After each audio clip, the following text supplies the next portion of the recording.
वो घोंसला उस जंगल का सबसे सुंदर घोंसला था, जिसमें नानू चिड़िया अपनी बेटी मिक्की चिड़िया के साथ रहती थी। नानू चिड़िया के घोंसले के पास ही एक टूटा फूटा घोंसला था, जिसमें बबली को भी अपने पति बब्बू कौवा और बेटा बिल्लू कौवे के साथ रहती थी। बबली को भी नानू चिड़िया की पड़ोसन तो थी, लेकिन वो उसे बिल्कुल भी पसंद नहीं करती थी।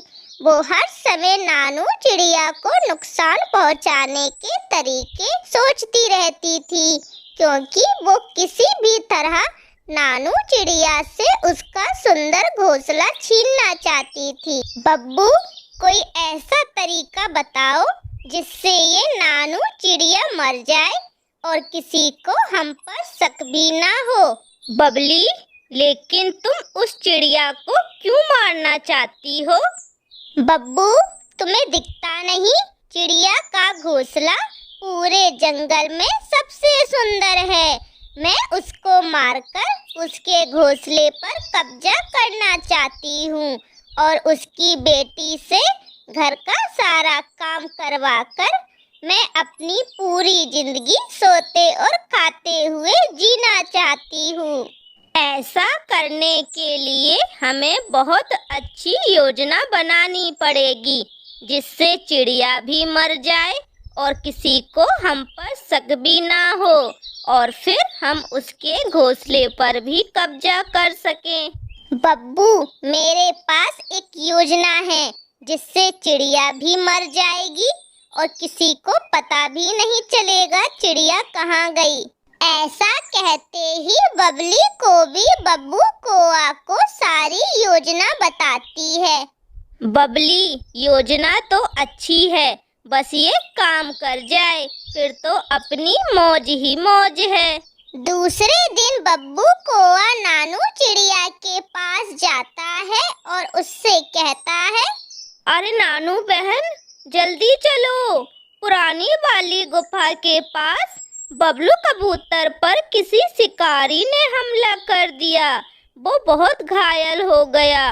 सब पक्षी उसकी मदद करने जा रहे, आप भी चलो जल्दी।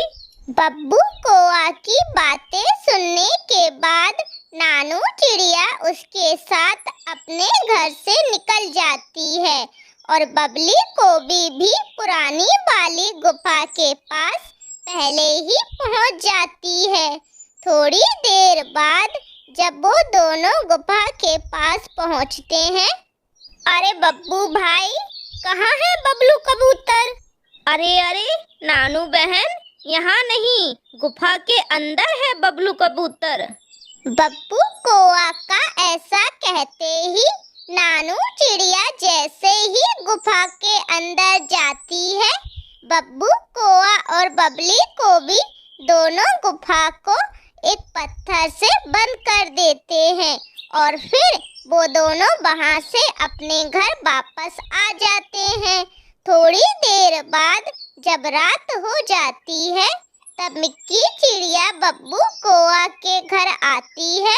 बब्बू अंकल, मेरी मम्मी जंगल से अभी तक वापस नहीं आई, आप ढूंढ कर ले आओ ना मेरी मम्मी को। बेटा, अब बहुत रात हो गई और तुम्हारी मम्मी अभी तक नहीं आई। शायद किसी बाज ने तेरी मम्मी पर हमला कर दिया होगा, और वैसे भी इतनी रात और अंधेरे में मैं तेरी मम्मी को कहाँ ढूंढूंगा। बब्बू कौवा की बातें सुनकर मिक्की चिड़िया उदास होकर अपने घर वापस आ जाती है और बैठी बैठी रोती रहती है। तभी बबली को भी वहां आती है और मिक्की चिड़िया से कहती है, मिक्की, तुम दुखी मत हो, अब होनी को कौन टाल सकता है। मैं खाना लाई हूँ, तुम खाना खा लो। अब से तुम मुझे ही अपनी माँ समझो। जैसे बिल्लू बेटा है मेरा, वैसे ही तुम, इसलिए तुम कभी भी खुद को अकेला मत समझना। बबली कोबी की बातें सुनकर मिक्की चिड़िया थोड़ा खुश हो जाती है। उसको लगा कोई तो सहारा है उसका। बबली आंटी, मुझे अकेले रहने में बहुत डर लगता है।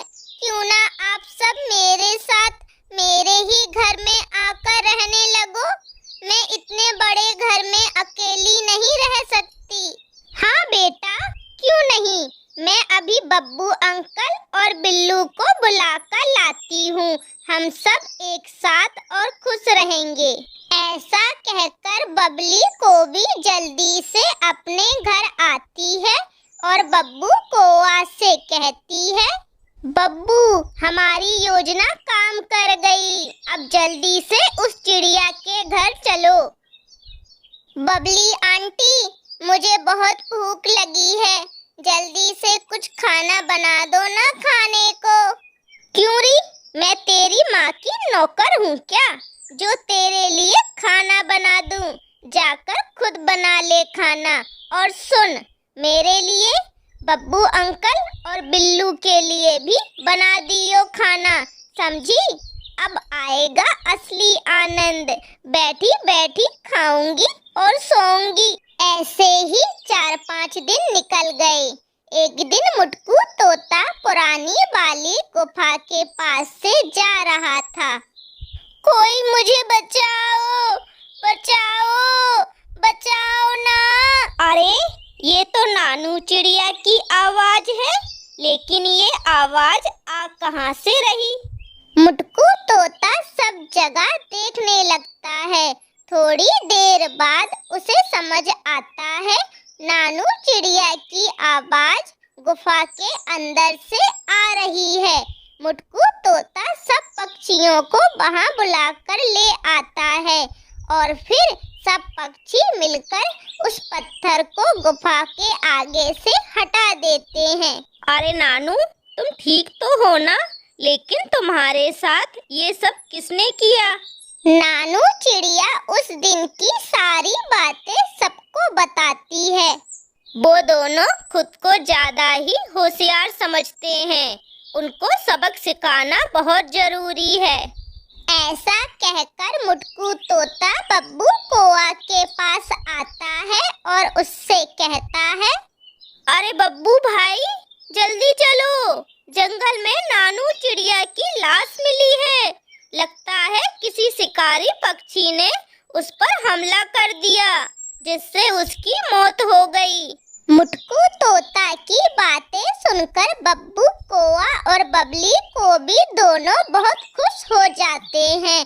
फिर वो दोनों मुटकू तोता के साथ वहां आ जाते हैं। अरे मुटकू भाई, कहाँ है नानू चिड़िया की लाश? मुझे तो कहीं दिखाई नहीं दे रही। बबली बहन, उन झाड़ियों के पास पड़ी है नानू चिड़िया की लाश।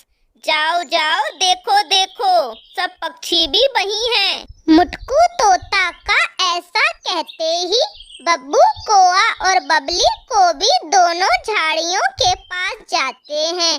तभी नानू चिड़िया एक बड़ा सा जाल लेकर आती है और उन दोनों के ऊपर रख देती है और उनसे कहती है, तुम दोनों ने जो किया है ना मेरे साथ, उसकी सजा तुम दोनों को देना बहुत जरूरी है। और तुम दोनों की सजा ये है, अब से तुम इस जाल में ही कैद रहोगे। गलत करने वाले को उसकी सजा एक ना एक दिन जरूर मिलती है। ऐसा कहकर नानू चिड़िया और सब पक्षी भी वहां से आ जाते हैं। बबली, तुम्हारी लालच के कारण आज हम दोनों को ये सजा मिली है। मैं तुम्हारी बातों में आ गया। हमारे साथ जो हुआ अच्छा हुआ, हम इसी के लायक हैं। बब्बू कौआ और बबली को भी दोनों उस जाल में ही कैद रह जाते हैं और नानू चिड़िया, मिक्की चिड़िया और बिल्लू कौवे के साथ खुशी खुशी रहने लगी।